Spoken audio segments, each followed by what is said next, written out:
Hey there, welcome to another episode of Mundane Designs. I'm your host Mundane. This video is part of my Gadgets review series, and today we're going to be talking about my power bar.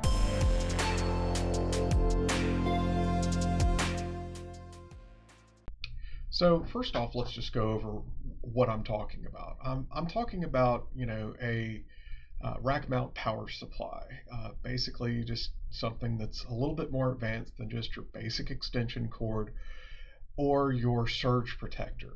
Now this thing actually does have a surge protector built into it, but it's mainly for more professional uses like audio equipment in some sort of audio studio, or servers or anything like that where you need to be able to turn off individual plugs. And that's the main reason why I purchased this, was to be able to switch on and switch off individual plugs that are plugged into this thing. Now what I purchased was the Pile Pro PDBC10 8 outlet rack mount power supply. Now, I didn't just go with that basic, because you can't take some of the larger transformers, also known as wall warts, and plug them directly into this thing, because a lot of the outlets are too close to each other. So now I don't do this because I have something completely different for my setup, but say you wanted to set up the Sega Genesis with all the trimmings, which means the 32X and the CD drive. So that's going to be 3 wall warts that are big and bulky and do not sit well next to each other. So I got these things called outlet savers. It's basically just a little like 1 to 2, maybe 3-inch power extension cord, and I bought the nicer ones that have the 3-prong instead of just the 2-prong. And it allows you to space things out, and you can get these things away from each other so that they don't heat each other up or anything like that. Now, the main reason why I use one of these things is for vampiric power. Now, vampiric power is basically when one of these transformers is constantly changing power from AC to DC, because almost every video game system out there functions off of DC power. In fact, I can't even remember one that even works on AC, on the internal parts. So if it's constantly converting power and then not really doing anything with that power, it's going to run your power bill up. Now, maybe not a lot. I haven't really researched on how much vampiric power can actually affect a household. But also the things get warm, and so that's going to increase the overall ambient temperature of your game room, which in turn makes your air conditioner run more, which that costs you more power. So it's mainly just to save a little bit of money on that. The other thing to concern yourself with is that it creates a little less wear on the power adapters and the capacitors and all of the other electronic components within the device.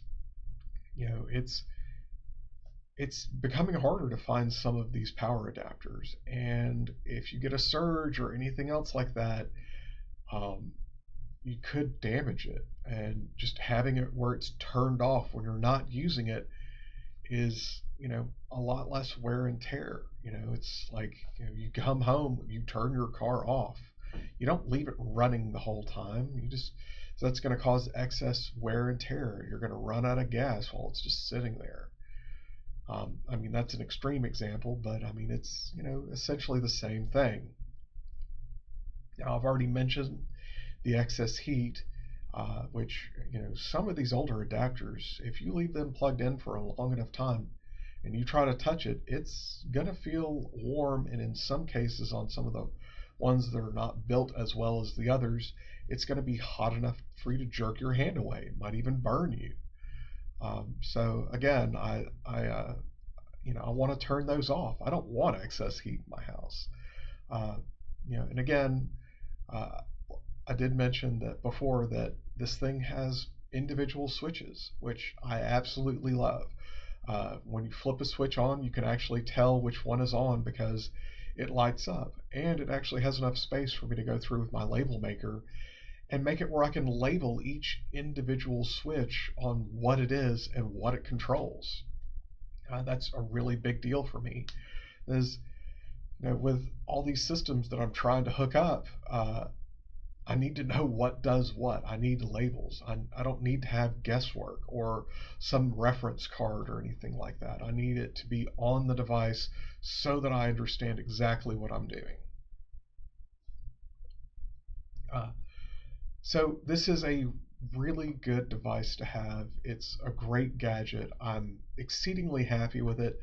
Uh, I have enough video game systems and upscalers and other devices that I hook up to these things that I actually have 4 of them, and all 4 of them actually run back to a uninterruptible power supply run by APC, to mainly just condition the power and have an extra buffer against any kind of power surges. I don't want lightning hitting the house or anything like that, and or hitting the power lines further down the street and affecting my video games. I want to keep them. I'm trying again to keep my living video game system. I want things to actually work when I plug them in and like turn them on and want to play them. But you might not want to go with the Pile Pro or the specific one that I have. It might not fit your needs. You might not even like the color of the switches. Who knows? But I do suggest that you get one of these. It's very helpful. I'm so happy that I have it. Well, that's it for this episode of Mondane Designs. I'm your host, Mondane, and I hope you enjoyed this episode as much as I enjoyed making it. If you like what you see, you can support me by clicking on my Patreon in the links below. As always, please like, comment, and subscribe. Have a wonderful day.